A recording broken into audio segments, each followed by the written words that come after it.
Okay guys, magandang araw sa inyong lahat. So, kakagaling ko lang na naman sa isa pang interview.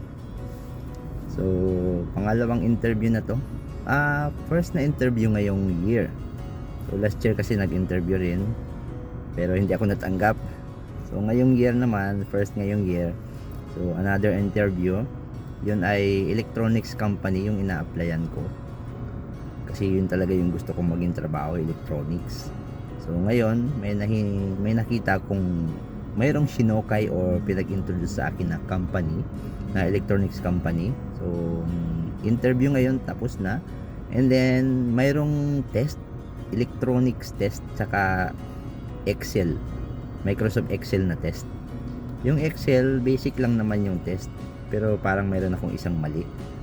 And then yung electronics kasi marami, mga symbols, mga circuit.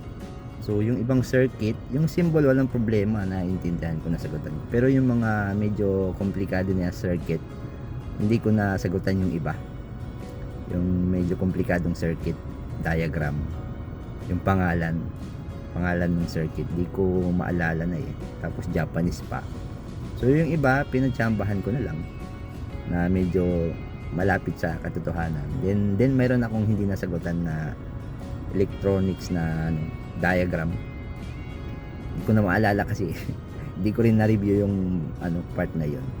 Pero sana pumasa tayo doon. Maganda naman yung company.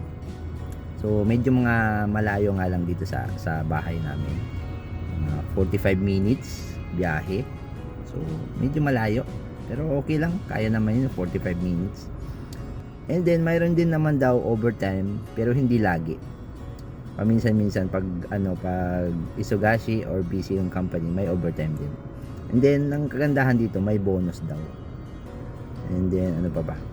So yun, may bonus kasi. And then tsaka siya, direct hire. So say siya direct hire siya, hindi siya yung dispatch na na employee. So direct hire na siya. Ibig sabihin ng direct hire kasi dito, wala kang anong tawag doon? Walang dispatch company na humahawak sa'yo. So, isang company lang talaga yung pagtatrabahuhan mo. Kumbaga, doon ka lang magtatrabaho. Walang dispatch company, walang hakimgay siya. Direct siya na sa company ka mismo. Yun ang kagandahan kapag direct kasi may mga bonus. Okay guys. So, hanggang sa muli. After 1 week, malalaman daw yung result ng interview. So, hihintayin ko yung 1 week. Sana matanggap ako doon. At sana maging maganda yung trabaho ko kung matatanggap man ako doon. Okay, hanggang sa muli. Salamat sa panonood. Bye bye. Thank you for watching.